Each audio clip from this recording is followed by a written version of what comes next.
Les adolescents ont toujours eu des difficultés, mais à l'époque médiévale, grandir ne consistait pas seulement à se trouver soi-même. Il s'agissait de survivre suffisamment longtemps pour y parvenir. Les règles étaient différentes et les attentes étaient... Si vous imaginez des adolescents médiévaux se prélassant dans de grands châteaux en pierre, préparez-vous à voir vos rêves s'effondrer. La réalité du logement médiéval était beaucoup moins glamour. Pour la vaste majorité, la maison était une petite structure en bois à une seule pièce, avec des murs entorquis, une sorte de boue mélangée à des brindilles et à de la paille. Des découvertes archéologiques à Londres médiévale montrent que la maison moyenne faisait environ 37 mètres carrés. Maintenant, imaginez partager cet espace avec vos parents, frères et sœurs, et parfois même du bétail. Douillet ne commence même pas à rendre compte de la situation. En parlant de confort, parlons maintenant des arrangements pour dormir.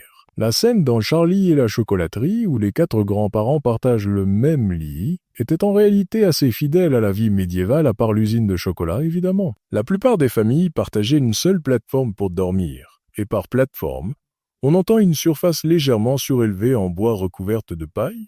Les plus chanceux avaient un matelas garni de laine, tandis que les autres devaient se contenter de la paille. Et oui, cela incluait les adolescents, qui dormaient juste à côté de leurs parents et de leurs frères et sœurs. La notion d'intimité n'existait même pas au XVe siècle, certaines maisons abritant jusqu'à 8 personnes dans une seule pièce. L'expression « gîte et couvert » était à prendre au pied de la lettre. De nombreux adolescents dormaient littéralement sur des planches et des analyses récentes de squelettes médiévaux montrent que beaucoup développaient de l'arthrite précoce à force de dormir sur des surfaces aussi dures. Les adolescents n'avaient pas d'espace où ils pouvaient claquer les portes ou écouter de la musique à plein volume.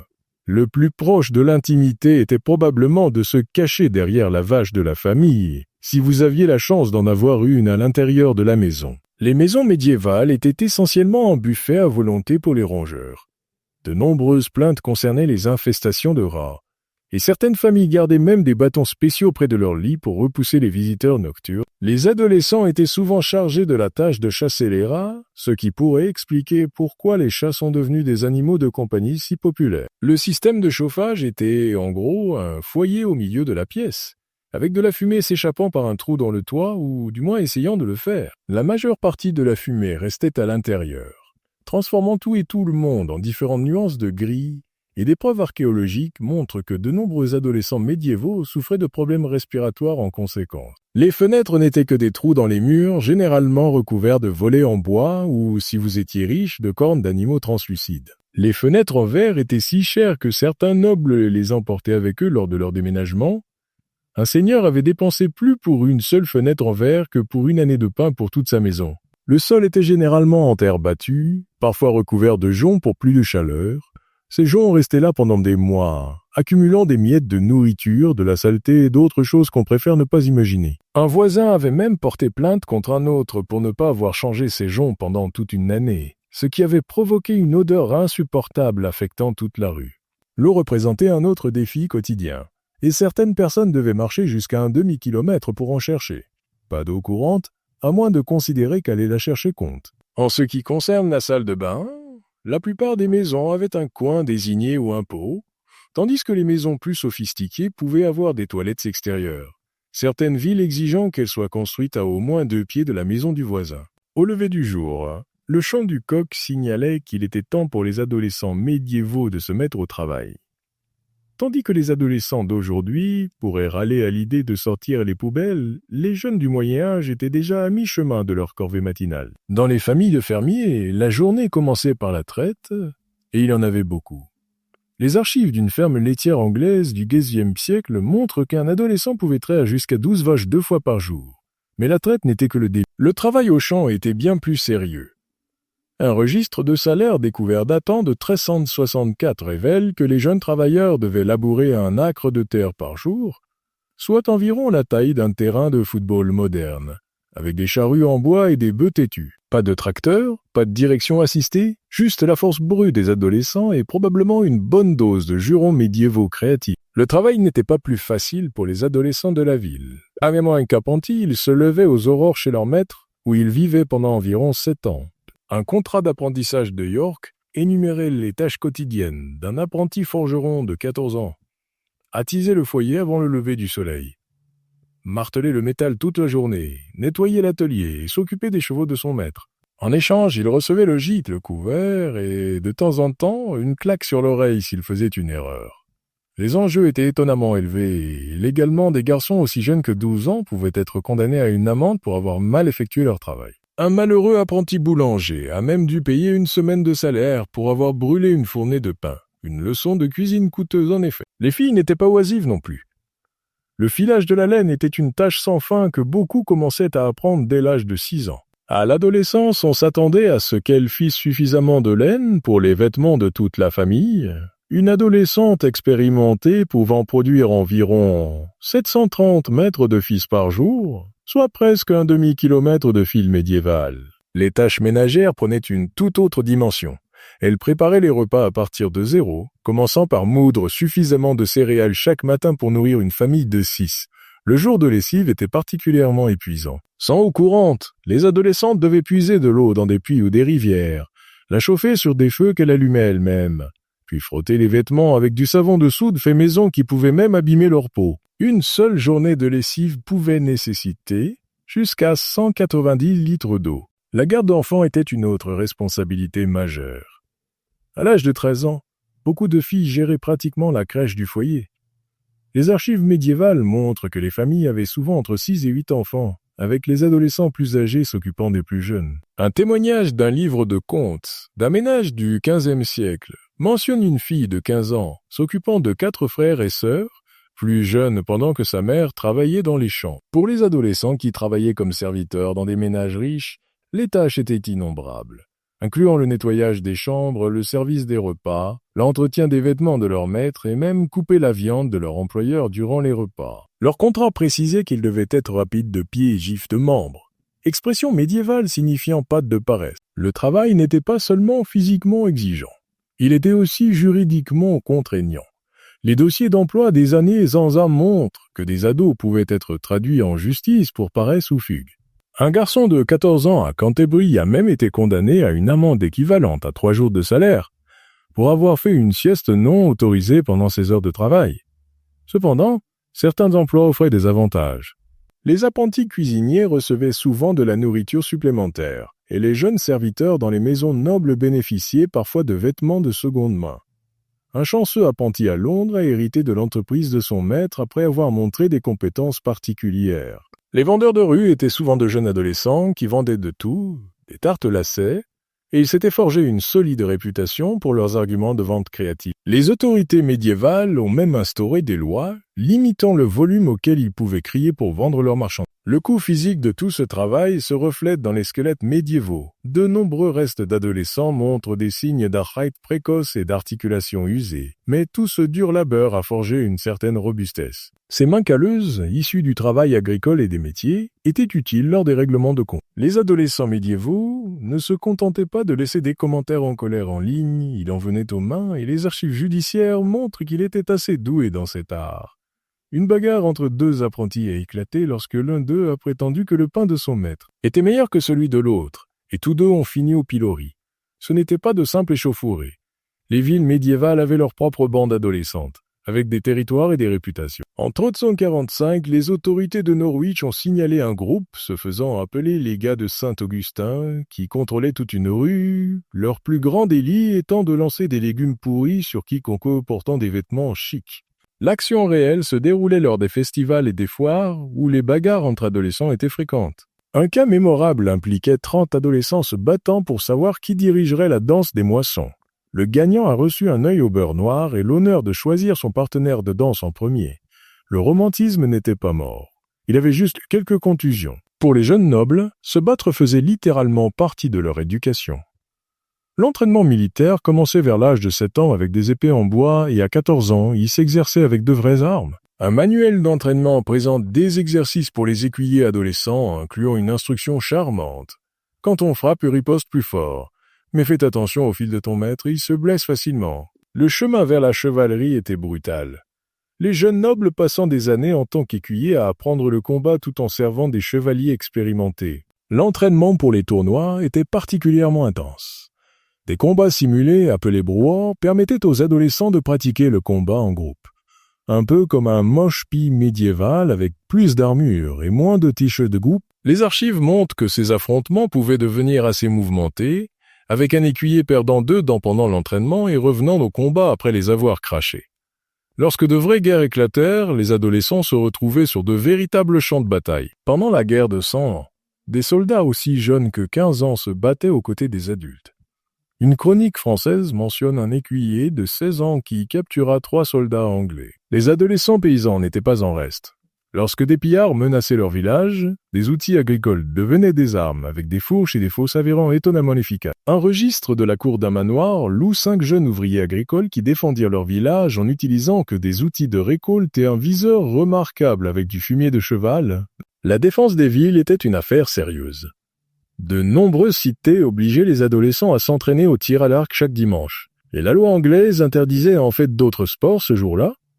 Pour s'assurer que les jeunes se concentraient sur leurs compétences à l'arc, les archives d'une ville montrent qu'il offrait de la bière gratuite aux meilleurs jeunes archers.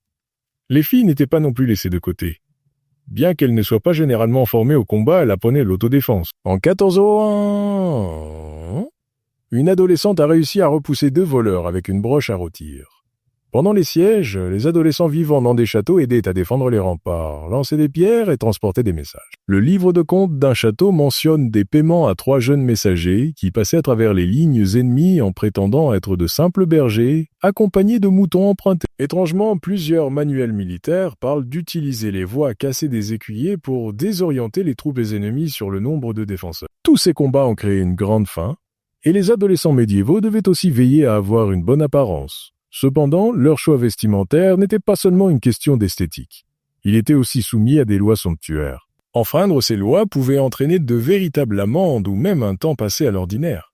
Pour la plupart des jeunes, les vêtements étaient assez basiques. L'adolescent moyen possédait peut-être 2 tenues, une pour la vie quotidienne et une autre pour des occasions spéciales comme l'église ou les festivals. Ces tenues étaient fabriquées en laine ou en lin rugueux, teintes avec les couleurs que leur famille pouvait se permettre, souvent des bruns, des gris, ou un jaune-vert particulièrement peu flatteur à partir de peau d'oignon. Les jeunes ajoutaient des patchs créatifs à leurs vêtements, non seulement pour cacher les trous, mais aussi pour créer des motifs, et échangeaient même de petits morceaux de tissu colorés pour embellir leur tenue. Le monde des accessoires médiévaux était étonnamment complexe. Les ceintures jouaient un rôle important non seulement pour maintenir les vêtements, mais aussi pour afficher le statut social. Les adolescents issus de familles de marchands pouvaient économiser pendant des mois pour acquérir une boucle de ceinture décorative, tandis que les adolescents nobles pouvaient avoir des ceintures ornées d'argent ou même d'or. Pour ces jeunes nobles, les choses étaient différentes, mais pas nécessairement meilleures. Certes, ils portaient des matériaux plus raffinés, mais ils devaient aussi composer avec des tendances vraiment inconfortables, comme des coiffes lourdes ou des chaussures pointues appelées poulaines, parfois si longues qu'elles devaient être attachées aux genoux pour marcher.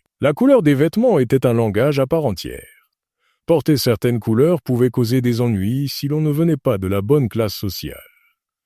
Un fils de marchand de 15 ans a même été condamné à une amende pour avoir porté une teinte de bleu jugée trop royale pour son statut. Teindre des tissus était un véritable art, et les apprentis apprenaient des recettes complexes.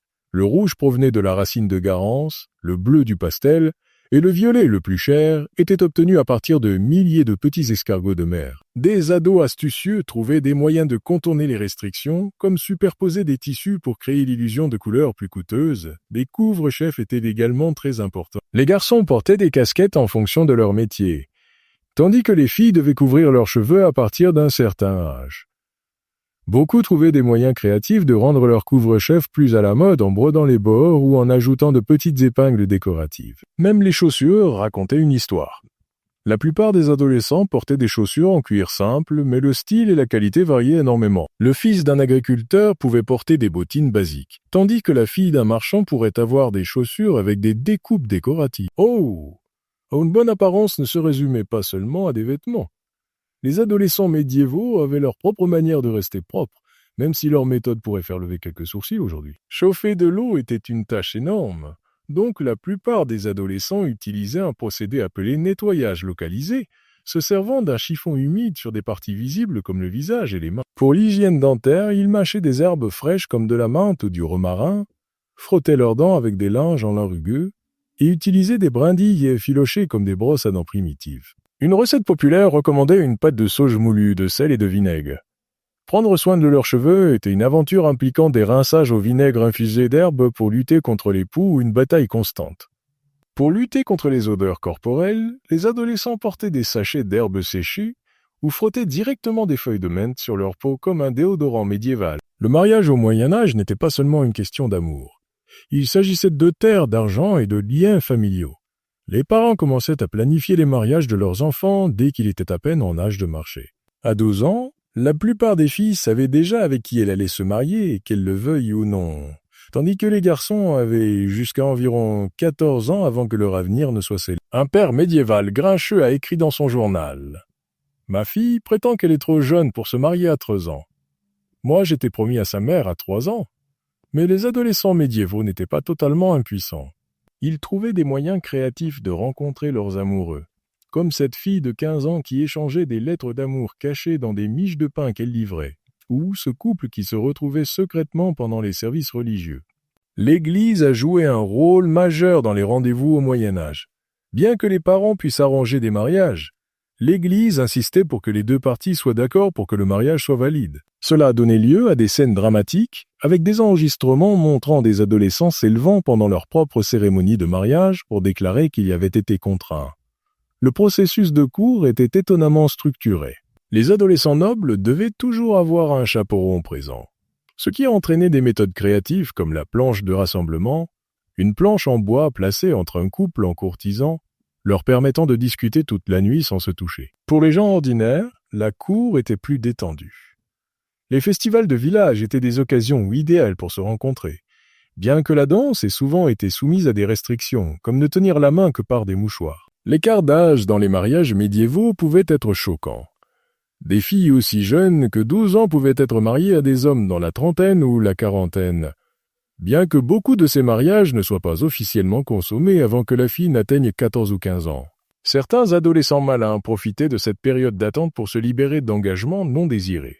Les unions d'amour existaient aussi. Les jeunes trouvaient souvent des moyens d'influencer les choix de leurs parents, parfois en croisant délibérément leurs partenaires, préférés lors d'événements sociaux pour alimenter les potins et pousser leur famille à les considérer comme un bon match. Le concept de la dot ajoutait une autre couche de complexité, les familles passant des années à économiser des terres, de l'argent, du bétail et des objets ménagers pour leur... Au Moyen-Âge, l'éducation était un privilège réservé à une infime partie de la population, principalement aux nobles, aux clergés et parfois aux enfants de marchands.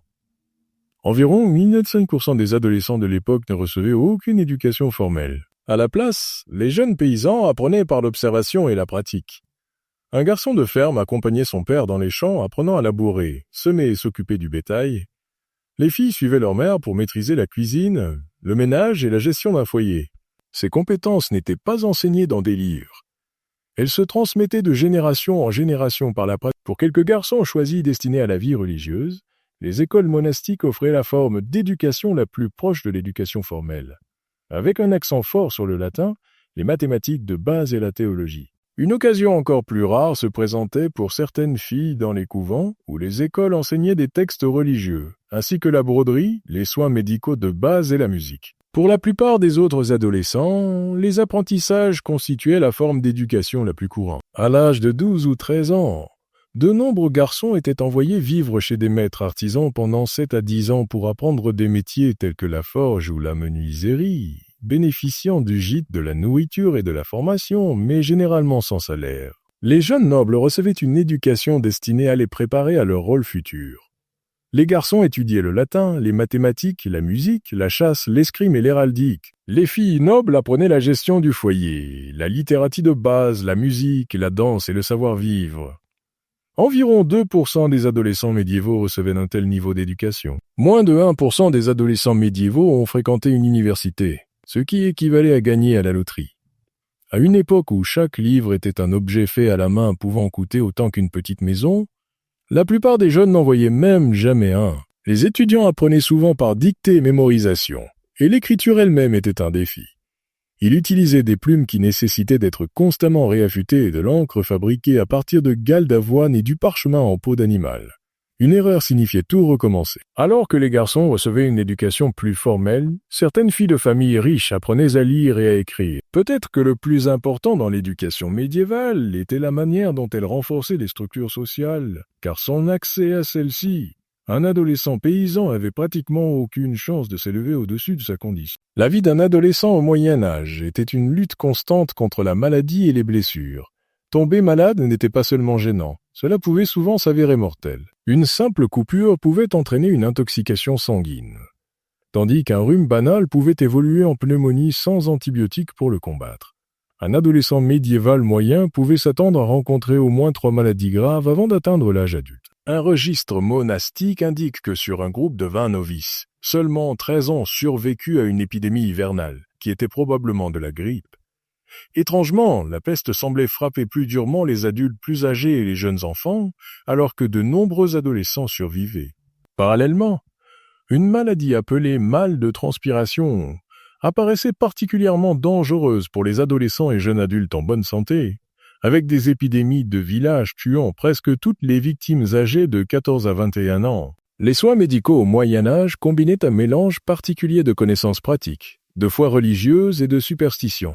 Un adolescent plus riche pouvait consulter un médecin qui prescrivait des remèdes à base de plantes et des saignées.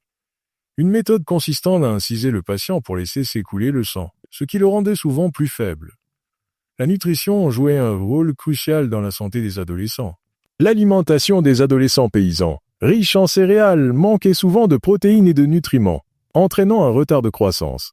La santé dentaire posait également de sérieux problèmes. Sans soins dentaires modernes, de nombreux adolescents souffraient de caries douloureuses et de maladies des gencives. À l'âge de 20 ans, une personne avait déjà perdu plusieurs dents définitives. Une étude sur des crânes médiévaux a révélé qu'environ 80% des individus de moins de 25 ans présentaient des signes de caries dentaires significatifs. Il y avait aussi les blessures quotidiennes. Les adolescents de la ferme risquaient des coupures avec des faux et des coups de pied de chevaux. Les apprentis subissaient des brûlures et avaient les doigts mutilés. Les adolescents nobles n'étaient pas exempts non plus, les squelettes montrant des fractures fréquentes dues à l'équitation et à l'entraînement aux armes. Pourtant, les preuves archéologiques révèlent une résilience remarquable. Beaucoup d'adolescents qui ont survécu à des blessures graves, même des fractures compliquées, ont continué à mener des vies normales, leur corps se guérissant naturellement, souvent avec des cicatrices importantes. Les filles faisaient face à des défis de santé supplémentaires. Avec une mauvaise nutrition, l'âge moyen des premières menstruations était d'environ 15 à 16 ans. Pour les filles de moins de 16 ans, le risque de mourir en accouchant était près de 25%, une perspective terrifiante pour les jeunes mariés. Pour se protéger des maladies, beaucoup portaient des sachets d'herbe ou des amulettes contre la peste. La vie des adolescents au Moyen Âge n'était pas seulement un travail acharné. Malgré les difficultés, ils trouvaient des moyens créatifs de s'amuser. Les sports médiévaux étaient très différents des jeux organisés d'aujourd'hui. Les matchs de football en ville pouvaient impliquer des centaines de joueurs venant de villages concurrents. La seule règle étant de mettre le ballon dans le but de son propre village. Les fractures étaient si fréquentes que certaines villes ont interdit le jeu. Mais les adolescents ignoraient généralement ces interdictions. Les combats de lutte étaient également très prisés avec des groupes de jeunes rassemblés en cercle, les gagnants restant jusqu'à ce qu'ils soient battus. Un apprenti de 15 ans nommé Thomas Fulet a une fois lutté pendant 6 heures d'affilée lors d'une foire d'été, vainquant 20 adversaires avant de finalement perdre contre le fils de son maître. La musique et la danse occupaient une place essentielle dans la vie sociale des adolescents. Alors que les nobles apprenaient les danses de cour, les jeunes du peuple inventaient leurs propres mouvements lors des festivals villageois, créant des danses de groupe élaborées où les partenaires changeaient constamment un moyen astucieux de flirter sans se mettre en danger. Les festivals religieux offraient des occasions rares de transgresser les règles sociales. Pendant la fête des fous, les adolescents pouvaient faire semblant d'être prêtres ou nobles pour une journée, une tradition qui est devenue tellement chaotique qu'elle a été interdite dans plusieurs villes. Les tavernes servaient de lieu de rencontre où les jeunes se rassemblaient pour échanger des histoires, jouer aux dés et organiser de petites bêtises. Les rues et les marchés étaient les premiers endroits de rassemblement pour partager des potins et faire des farces, comme se déguiser en fantôme pour effrayer les voyageurs, ou entraîner un cochon à courir sur la place du village chaque fois que les cloches de l'église sonnaient. Le passage de l'adolescence à l'âge adulte au Moyen Âge n'était pas tant un saut qu'un brusque coup de pied dans le vide. Un jour, on jouait, et le lendemain, on gérait un foyer ou partait à la guerre. À 14 ans, on s'attendait à ce que l'on soit établi, bien installé et déjà au travail. Prenons l'exemple Thomas de Norwich, qui, à seulement 14 ans, irrita de l'atelier de forgeron de son père. Son journal passe soudainement de plaintes sur les règles de son père à des calculs inquiets concernant le prix du fer, sa première entrée en tant qu'adulte exprimant ses préoccupations pour nourrir ses 5 frères et sœurs plus jeunes. Les filles subissaient des transitions encore plus brusques. La fille d'un marchand, par un mariage arrangé, devenait à 14 ans la maîtresse de son propre foyer, ses jouets d'enfance remplacés par les clés du ménage qu'elle portait à sa ceinture. La loi elle-même considérait 14 comme un nombre magique. Les garçons pouvaient légalement hériter de biens, signer des contrats et être pleinement responsables de leurs crimes. Les filles pouvaient se marier sans le consentement de leurs parents. Et les deux sexes pouvaient être exécutés pour des infractions graves. La médecine médiévale voyait tendant comme l'âge où le corps devenait fixe. Et les médecins passaient de remèdes doux à toute la gamme de médicaments pour adultes, y compris des saignées vigoureuses. Ce qui est peut-être le plus frappant, ce sont les attentes émotionnelles. À 14 ans, on s'attendait à ce que tu aies un contrôle complet sur tes sentiments. Pleurer ou montrer de la peur était perçu comme des comportements d'enfants à abandonner. Malgré ces attentes sévères, des journaux intimes et des lettres secrètes montrent comment les adolescents conservaient certains aspects de l'enfance, en passant des notes et en gravant leurs noms dans les murs des châteaux. Ces petits actes de rébellion démontraient que eux-mêmes, dans un monde exigeant une maturité immédiate, l'esprit adolescent trouvait des moyens de survie.